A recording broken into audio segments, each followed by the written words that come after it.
At a Japanese POW camp in 1942, an American officer had no weapons, no radio, and no authority, yet he stopped an Allied bombing and saved 2,700 lives, using nothing but dirt, discipline, and a message only bombers could see. April 1942, Makassar, Celebes Island.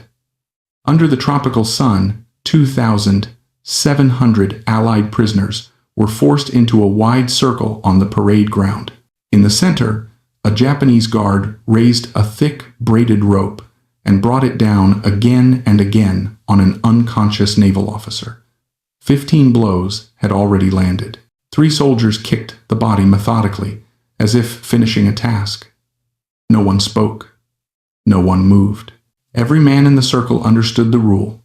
Intervention meant immediate execution. Richard Antrim stood in the front rank, hands clenched, doing the same calculation as everyone else. He had no rank here, no command authority, no leverage. He was a prisoner, stripped of insignia, rights, and protection. The Japanese guards had rifles. The officer on the ground had seconds left to live. Antrim was not trained for this situation. There was no regulation for stopping an enemy execution, no doctrine for negotiating with a guard already in a frenzy. But Antrim had spent more than a decade at sea, commanding men in emergencies where panic killed faster than enemy fire. He had learned to read faces, voices, and moments when force would fail but composure might still work. The guard lifted the rope again. Antrim stepped out of formation. It was a single pace forward, but everyone saw it. Rifles came up. The circle tightened. In that instant, Antrim was no longer reacting to violence. He was betting his life on one idea, that even an enemy trained to obey orders could still recognize courage when it was shown without defiance. The guards froze, surprised less by the movement than by the calm behind it. Antrim did not shout. He did not plead. He walked forward with open hands, palms visible, his posture loose, his face controlled. It was the posture of an officer addressing a problem, not a prisoner challenging authority. His voice was steady, almost conversational, the same tone he had used on a lifeboat weeks earlier when men were drifting toward panic. Spoken English, slowly, carefully, choosing words the guards were likely to understand. He suggested there might have been a misunderstanding. He proposed that the charges could be explained. He framed the situation not as resistance, but as clarification. Around him, 2,700 men held their breath. Every sentence bought him another second of life or brought him closer to death. The Japanese commander stepped forward. He studied Antrim closely. Prisoners did not intervene. Prisoners did not negotiate. Yet this man showed neither fear nor defiance. When asked who he was, Antrim answered simply, "Executive Officer, USS Pope." The name meant something. The destroyer had fought before sinking. The commander's expression changed, just slightly. The meeting did not resume, but it did not end. The commander said the punishment would continue. The sentence had already been passed. Antrim accepted this without protest. Then he made his second move. "If the punishment must be completed," he said, "allow him to take the remaining blows himself." The condemned officer was already unconscious. Further strikes would kill him. Substitution would satisfy discipline without wasting a life already beaten beyond recovery. Logic was alien. In Japanese military culture, punishment followed guilt. You did not punish the innocent. But this offer was not defiance, it was sacrifice. The commander turned to his officers. They spoke quickly, sharply, weighing something no manual covered. In the silence, Antrim stood alone in front of the guard, fully exposed, waiting to learn whether courage would be read as insanity or as something worthy of respect. The commander raised his hand. The rope dropped to the ground. The kicks stopped. For a moment, no one spoke. Then the commander addressed Antrim in English. The offer had been seen. The willingness to suffer for another man was not ignored. The punishment, he declared, was complete. The unconscious officer would receive medical attention. Antrim would return to the ranks. Both would live. Decision rippled through the camp in silence. No cheers, no movement. The prisoners had learned that joy could be dangerous, but something had shifted. The guards carried the beaten officer away, instead of leaving him to die on the parade ground. Antrim stepped back into formation, his legs steady only because he forced them to be. A British officer beside him whispered that he should already be dead. Words spread without words. The Japanese had recognized something they respected, even in an enemy: the willingness to sacrifice oneself for others. From that day forward, the camp did not become humane, but it became predictable. Punishments followed rules. Beatings were no longer random. Food distribution stabilized. Medical supplies appeared for serious cases. Survival odds, measured in small margins, improved. Antrim also became marked. The guards watched him constantly. Any second challenge would not be forgiven. His courage had bought respect once, not immunity. He understood this immediately. From that moment on, survival depended on invisibility, patience, and waiting for the next opportunity. Opportunity came not through rebellion or violence, but through work. When American aircraft began appearing over Makassar months later, the Japanese ordered defensive preparations. Slit trenches would be dug to protect the camp from Allied bombing. Antrim was assigned to lead the labor detail. Guards, it was routine engineering. To Antrim, it was something else entirely. For the first time since capture, he saw a way to speak to the outside world without making a sound. The trenches were supposed to save the camp from bombs. 7 feet long, 3 feet wide, 4 feet deep, spaced evenly in straight lines across the open ground. A Japanese engineer lieutenant provided diagrams. Guards measured depth and distance with care. Any deviation would mean punishment, possibly execution. Antrim studied the plans and nodded. He understood them perfectly. 3 days, his men dug exactly as ordered. Clean lines, correct spacing, no mistakes. The guards relaxed, supervision loosened. That was when Antrim began to change things, quietly, gradually, invisibly. A trench placed 2 feet farther apart here, another angled slightly there. Nothing dramatic, nothing that could be questioned from ground level. In the air, however, it would be different. Geography. He knew B-24 reconnaissance aircraft flew at thousands of feet. He knew analysts studied patterns, not details. The trenches didn't need to spell words at eye level. They needed contrast, shape, geometry. Over days of forced labor, he guided the placement until the pattern emerged only when the whole field was complete. Letters. Simple. Impossible to misread. U-E. Say.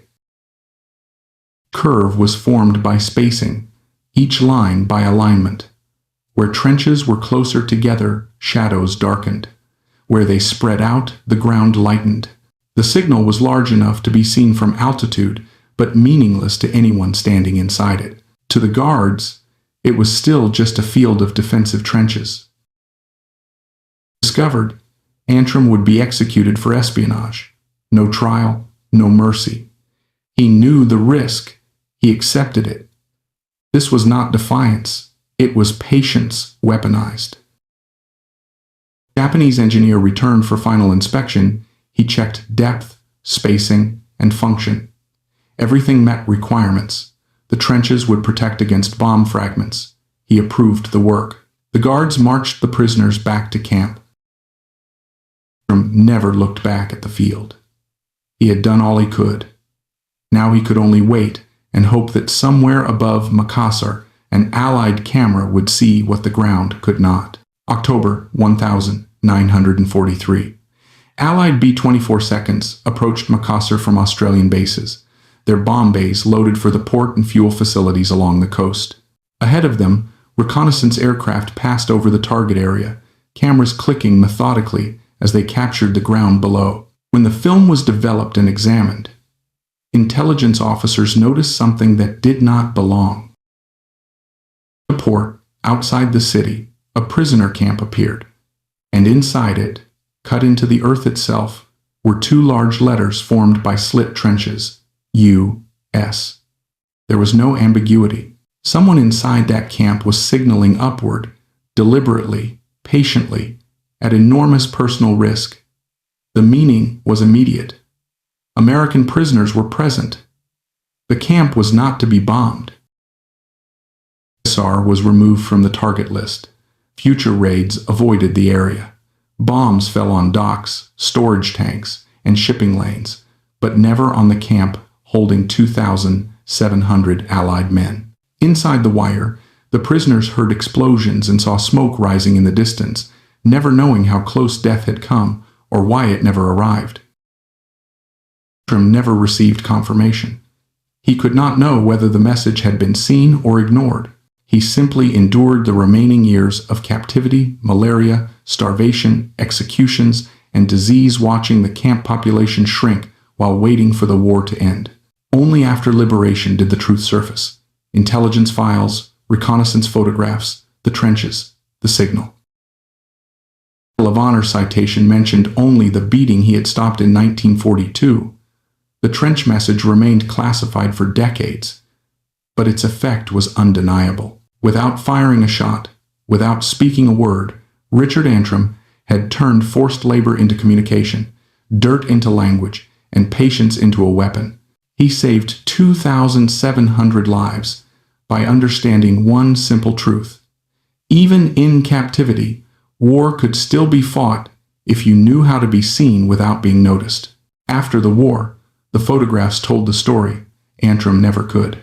Grainy black and white frames taken from thousands of feet above Makassar showed the camp exactly as the prisoners remembered it, and the trenches exactly as Antrim had designed them. Two letters, cut into the earth, visible only to those meant to see them. U.S. American intelligence officers confirmed what the prisoners had only hoped. The camp had been spared deliberately. Bombing runs were redirected. Target maps were marked. Antrim's message had worked. Estimates suggested that without the warning, repeated raids would have killed or wounded most of the 2,700 men inside the wire. Antrim never spoke publicly about the trenches. He never claimed credit. When he received the Medal of Honor, the citation mentioned only the moment he stepped forward to save another man from execution. The hidden message remained classified, buried in archives, unknown even to many who owed their lives to it. Lesson endured. Antrim proved that resistance did not always require weapons, and courage did not always look like violence. Sometimes it looked like patience, precision, the ability to think 3 steps ahead while appearing obedient. In a place designed to erase identity and silence men completely, he found a way to speak to the sky itself. Prisoner. He was unarmed. He was watched every day. And still, he fought the war his way. Not by killing the enemy, but by outthinking him. Not by escaping the camp, but by making the camp visible. That is how 2,700 men lived to see the end of the war, because one officer understood that even dirt, arranged carefully enough, could become a message powerful enough to stop bombs. Who survived Makassar carried the effects of Antrim's decisions long after liberation.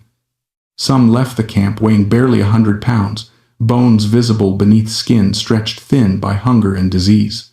Others carried tropical ulcers that never fully healed, lungs damaged by malaria, memories scarred by executions they were forced to witness. Yet when they spoke of how they survived, many returned to the same moment in 1942, the day an officer stepped out of formation when no one else dared. The moment mattered because it changed how the prisoners saw themselves. Japanese camp discipline was designed to erase identity. Prisoners were numbers, units were dissolved, rank was meaningless. The daily routine reinforced helplessness. Standing for hours at roll call, arbitrary punishment, labor without purpose. Survival depended on submission. Antrim's intervention broke that logic. It demonstrated that even inside the wire, choice still existed. Limited, dangerous, costly but real. feared that I'd be further. It was resistance without spectacle. No shouting, no sabotage, no visible defiance. Just precision and patience applied over time. The brilliance of the act was not the letters themselves, but the restraint required to create them. Antrim did not rush. He did not draw attention. He waited until supervision loosened, until trust was established, until deviation could be hidden inside compliance. That discipline kept fully alive while they worked under constant observation. The prisoners noticed. They learned that survival was not only about enduring suffering, but about observing systems, guard routines, inspecting habits. What was enforced strictly and what was ignored. Antrim's approach spread quietly. Men became more careful, less impulsive. Not braver in the dramatic sense, but smarter. The camp did not become safe, but it became navigable. These guards never realized what had happened. They saw changes that met specifications. They saw prisoners working efficiently. They saw discipline. What they never saw was the completed pattern from above. This blind spot mattered. Japanese camp administration focused on ground-level control. Guards watched hands, tools, posture. They did not think in vertical terms. Antrim exploited that limitation. He understood that control is never total, only directional. Allied bombs began falling closer to Makassar in late 1943. Fear returned. Explosions rattled the camp. Smoke rose from the port. Prisoners braced for the last wave that never came. Days passed. Then weeks. The camp remained untouched. Men began to realize something was different, but they could not explain it. Survival sometimes announces itself only in absence. During liberation, intelligence officers debriefed survivors. Timelines were compared, reconnaissance photographs were reviewed. Slowly, the pieces aligned. The trench pattern predated the decision to remove the camp from targeting lists. The message had been seen, understood, and acted upon. Antrim's gamble had paid off. Water lesson unsettled planners. POWs had always been viewed as passive elements of war, liabilities to be rescued or statistics to be endured.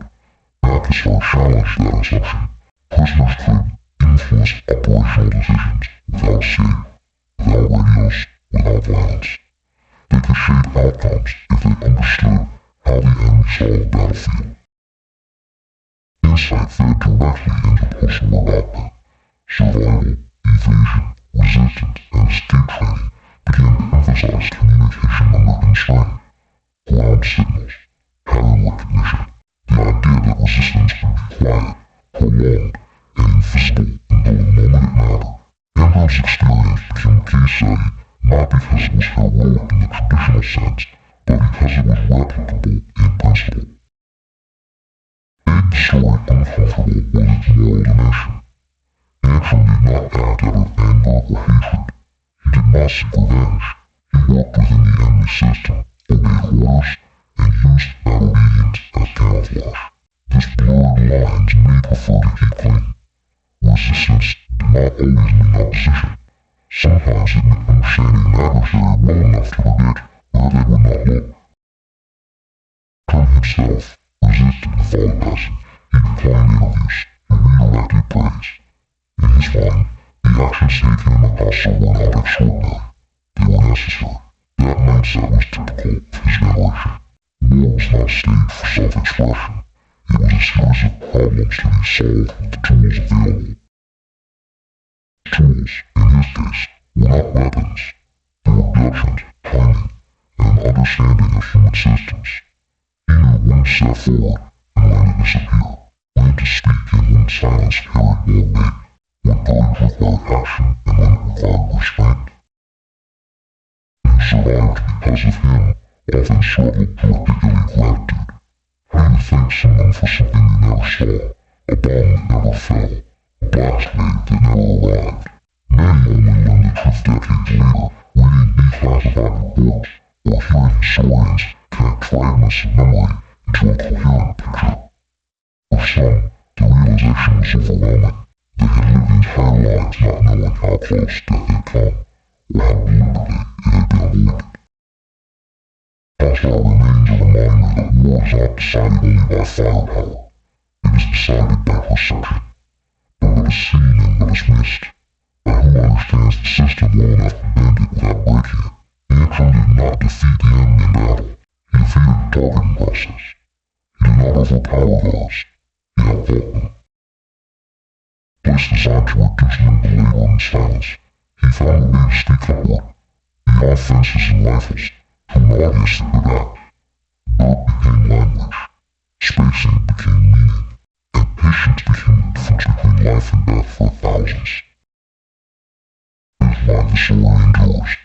Not because it is dramatic, but because it is precise. It shows what remains possible when nothing seems possible at all. The significance of Makassar becomes clearer when placed beside other POW camps in the Pacific. Many camps were bombed, accidentally. Allied planners targeted ports, rail yards, field depots, and airfields, often unaware that prisoner compounds sat just a few hundred meters away. Survivors from camps in the Philippines, Formosa, and Burma later described bombs falling directly into barracks, killing men who had already survived ship sinkings, disease, and years of captivity. These deaths were not failures of compassion. They were failures of information. There was a gap Antrim exploited. He understood that Allied air power was overwhelming, but impersonal. Bombers did not seek people. They sought coordinates, photographs, patterns. If prisoners could change how a camp appeared from the air, they could influence decisions made thousands of miles away by officers who would never hear their voices. This was not hope. It was logic. What makes the trash signal remarkable is that it required collective discipline without collective knowledge. Most of the men digging did not know what they were building. They trusted Antrim's instructions because he never gave them a reason not to. In a camp where trust had been systematically destroyed, that mattered. The work succeeded because no one talked, no one speculated, and no one improvised. Every trench was dug exactly where Antrim indicated. Nothing more, nothing less. Discipline echoed the lifeboat weeks after the sinking of USS Poe. Antrim's leadership style never relied on speeches or inspiration. It relied on structure, tasks, calm repetition. Men focused on what they could control: spacing, depth, alignment. The larger purpose, invisible at ground level, only existed in Antrim's mind until the moment the photographs were taken. These guards, for their part, behaved rationally. They enforced what mattered to them: depth, spacing, protection from shrapnel. They did not care about aerial aesthetics. Their blind spot was not stupidity. It was institutional focus. Their system was designed to suppress resistance, not detect subtle communication embedded inside obedience. Antrim did not fight the system. He met it inside it. Deliberation. Allied intelligence quietly reviewed other camps for similar signals. In few cases, patterns were found. Unusual roof tile arrangements, cleared areas in vegetable gardens, laundry lines hung in deliberate shapes. Most were too small, too ambiguous, or too late. Makassar stood out because it worked. The letters were large enough, the timing was right, the signal was unambiguous. Even then, the story did not circulate widely. The war had ended. Attention shifted to rebuilding, demobilization, and the Cold War. POW experiences were often minimized, especially those that complicated clean narratives of resistance and activity. Antrim himself embodied that discomfort. He was awarded the Medal of Honor for a single, visible act of courage, not for a prolonged campaign of deception and communication that challenged assumptions about what prisoners could do. Selective memory shaped public understanding for decades. Courage was easier to recognize when it involved stepping forward under immediate threat. It was harder to celebrate patience exercised over months, especially when success was measured by absence rather than spectacle. No explosion marked the crash signal's success. No dramatic rescue followed. Men simply lived. historians, that makes the Makassar case invaluable. It forces a reevaluation of power in asymmetric situations. Control is rarely absolute. Surveillance is never complete. Systems are built to detect certain behaviors and ignore others. The space between those categories is where resistance can exist. Some actions also challenge the idea that leadership requires authority. He had none. No rank recognized by captors. No enforcement tools. Leadership, in his case, emerged from credibility built on stress and consistency over time. Men followed because his decisions kept them alive. Guards tolerated him because he appeared reliable. Both perceptions were carefully maintained. Modern military education, Makassar is often framed as a lesson in unconventional communication, but its deeper lesson is ethical. Antrim did not gamble recklessly with others' lives. He never ordered men to take risks they did not understand. He absorbed risk himself, first on the parade ground, later through solitary responsibility for the signal. If discovered, he would die alone. The others would survive by ignorance. Distinction matters. Many acts of resistance in POW camps failed because they spread danger indiscriminately. Radios, sabotage, escape attempts often triggered collective punishment. Antrim avoided that trap. His method isolated risk to himself while distributing benefit to everyone else. That is rare in wartime decision-making. Survivors were interviewed decades later. Some struggle with survivor skill, tied not to those who died, but to the narrow margin by which they lived. Knowing that slight error in trench spacing, a single insertion at the wrong moment, could have erased them all, created a different kind of burden. Survival felt fragile, contingent, almost accidental. Learning that it had been engineered deliberately by one man's patience gave that survival meaning, but also weight. Makassar endures because it reveals something uncomfortable and hopeful at the same time. Uncomfortable because it shows how easily mass death can occur through process and distance. Hopeful because it proves that even within those processes, human intelligence can intervene. He never described himself as heroic. That word implied exceptionalism. He believed his actions were simply extensions of duty under altered conditions. But history is less concerned with self-reception than with consequence. The consequence in Makassar was that 2,700 men went home. Because of firepower, not because of rescue, but because someone understood how to be seen by the right eyes at the right moment, without being noticed by the wrong ones. It's the quiet power of the story and why it still matters. In the years after Makassar was finally understood, military theorists struggled to categorize what Antrim had done. It was not escape. It was not sabotage in the conventional sense. It was not negotiation. It did not fit cleanly into resistance doctrine as it existed during the war, and that was precisely why it mattered. Peaceful resistance assumes opposition. It assumes friction, confrontation, and reaction. Antrim's method avoided all three. He did not oppose the Japanese system. He complied with it so completely that he was trusted. That trust created space. Inside that space, he acted.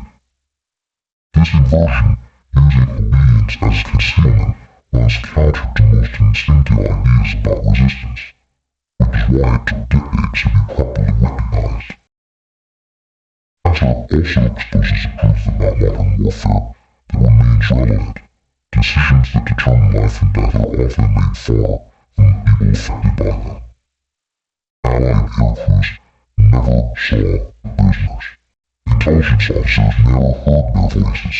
Heartbeat decisions were abstractions filtered through photographs, maps, and procedures.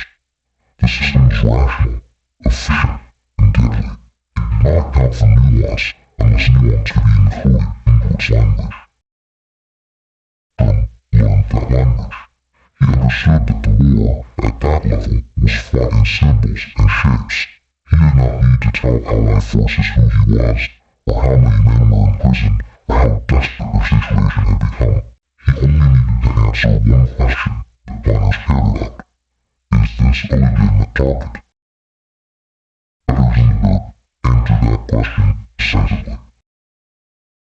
There is an important misconception that courage is always loud, that it announces itself, that it demands recognition. Makassar shows the opposite. The most effective act of courage in the camp was invisible by design. It required Antrim to suppress ego, urgency, and the natural desire to be seen. He already accepted invisibility once, during the beating. That act worked precisely because it was rare. To repeat, it would have been fatal. He adapted. Adaptability is the through line of his story. On the lifeboat, he adapted leadership to panic and dehydration. In the camp, he adapted courage to surveillance and constraint. Where survival meant silence instead of speech, he embraced silence fully. This ability to change forms of leadership depending on environment is what separates confidence from wisdom. Many POW camps had brave men. Many had acts of defiance. Few had acts of sustained, system-aware intelligence. That is why Makassar stands apart. It was not a product of desperation. It was a product of clarity. Deputy Commander who spared Antrim's life in 1942 unknowingly enabled everything that followed. That simple decision created the conditions under which trust, however limited, could form. It is tempting to view that moment purely as moral recognition, but it was also strategic. By acknowledging Antrim's sacrifice, the commander stabilized the camp. Predictability reduced unrest. From his perspective, it was rational. Rationality extended to the trench project. Vietnamese engineers wanted functional bomb shelters. Antrim delivered exactly that. The trenches would have protected prisoners if bombs had fallen. This dual-purpose design mattered. The signal did not compromise safety. It enhanced it. That alignment of enemy interest and prisoner survival is why the deception held. The trenches being purely symbolic, discovery would have been likely. Had they been structurally inferior, inspection would have failed. Antrim did not choose between resistance and compliance. He merged them. Other readers, this is perhaps the most unsettling lesson. Effective resistance does not always look like resistance. It can look indistinguishable from obedience until the moment its effect becomes irreversible. If Makassar went home to ordinary lives, they became teachers, mechanics, clerks, fathers, and grandfathers. Few spoke at length about captivity. Few still understood why they had survived when so many others did not. Time blurred details. Memory softened edges. Only fragments remained. The heat, the hunger, the fear of the buried ground, the sound of distant bombs that never came close. The trench photographs were finally resevered and published. Reactions were mixed. Gratitude, awe, and, for some, a quiet grief. Knowing how close death had come reframed everything. It added weight to survival that had once felt arbitrary. Tim did not live to see that reckoning. He died before the full story entered public consciousness. In a way, that was fitting. His actions were never meant to be witnessed by those he helped, only by those who needed to act on them. Makassar remains a case study, not because it was unique, but because it reveals a pattern that exists everywhere. Systems grow large. Control creates blind spots. Rules create predictability. Predictability creates exploitable gaps. Intelligence lives in those gaps. Trump did not defeat guards, guns, or ideology. He defeated assumption. The assumption that prisoners were passive. The assumption that obedience meant submission. The assumption that communication required speech. Assumptions still exist in different forms today. That is why the story endures beyond its historical moment. It is not just a World War II story. It is a story about how humans operate inside systems they cannot design and cannot overthrow. Force is unavailable. Intelligence becomes decisive. When speed is dangerous, pattern becomes language. When invisibility means death,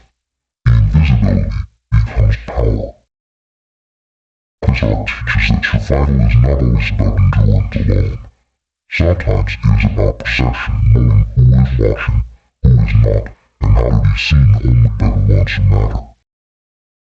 Knowledge saved 2,700 men, and it remains one of the quietest victories of the war. The quiet nature of that victory is why it still unsettles people who study it closely. There is no single dramatic moment after the trenches are approved. No confrontation, no signal flare, no confirmation. From the prisoner's perspective, nothing happens, and yet everything changes. The absence of feedback is crucial. Antrim never knew if the signal worked. He never received acknowledgement. He never saw Allied aircraft alter course. All he had was the late consequence, the continued survival of the camp, that required a different kind of faith than heroism usually demands. Not belief in victory, but belief in process. Belief that if information entered the system correctly, the system would respond. Once, when we lived inside that uncertainty, bombing raids intensified elsewhere on Sleepy's. Explosions echoed across the harbor. Smoke columns rose into the sky. Prisoners learned to read the sound of engines, the rhythm of detonations, the direction of wind. Each raid that ended without impact inside the wire reinforced the fragile hope, though few dared articulate it. Hope spoken aloud had a habit of being punished. He said nothing. He did not claim responsibility. He did not hint. He understood that even knowledge could be dangerous. If a guard overheard speculation about signaling, suspicion could retroactively turn lethal. Silence protected everyone. The signal had done its work. Now it had to disappear into normality. The discipline of silence extended to daily life. Prisoners still died. Executions still occurred. Disease continued to thin the camp. The Japanese command hardened again as the war turned against them. Rations shrank. Beatings increased. The environment deteriorated, but the camp itself remained physically untouched. Survival became a grim arithmetic. Men died slowly instead of all at once. Distinction matters more than it seems. Bombing would have killed indiscriminately. Disease and starvation, as horrific as they were, left space for endurance, for chance, for liberation. Antrim had shifted the mode of death. That was the difference between annihilation and survival. Distance, the Allied hardening process, appears cold, but that coldness is precisely what made the signal effective. Intelligence officers were trained to act on clear indicators. The letters U, S required no interpretation. They bypassed emotion, debate, and doubt. They converted human presence into a category the system could protect. This way, Antrim did not fight the war as a soldier. He fought it as an interface. He translated human vulnerability into operational data. That translation saved lives because it spoke the only language that mattered at that altitude. The war is inside quietly reshaped thinking in unexpected places. Intelligence analysts began re-examining assumptions about denied environments. What could be communicated without radios, without paper, without speech? The answer, increasingly, was pattern, shape, contrast, context. Manuals later described this in neutral terms, ground to air signaling under captivity conditions. But manuals could not capture the psychological weight of executing such ideas while under constant threat. They could not be so restraint required to wait, the humility required to accept anonymity, or the moral clarity required to absorb risk alone. Qualities cannot be standardized. They emerge only when someone understands both the system and the people trapped inside it. First generation rarely frames their death as philosophy. They called it judgment. Judgment developed not in classrooms, but in accumulated exposure to failure, panic, and consequence. He had watched ships sink. He had watched men freeze in indecision. He had learned that action, taken at the wrong moment, could be worse than inaction. Makassar was the ultimate test of that lesson. Irony is that the Japanese never needed to be fooled in a dramatic sense. They were not tricked into doing something irrational. They did exactly what their document prescribed. They inspected what they cared about. They ignored what they did not. The deception succeeded because it aligned with their priorities. Alignment is what makes the act ethically complex. Antrim did not sabotage the trenches. He did not compromise their protective function. Had bombs fallen nearby, the trenches would have saved lives. His signal did not trade safety for communication. It achieved both. Balance is rare in resistance history. Most acts of resistance impose costs on those involved. Antrim minimized costs by designing a solution that served everyone's interest, except for one interest that mattered most to the enemy: control of information. All of information is the quiet currency of war.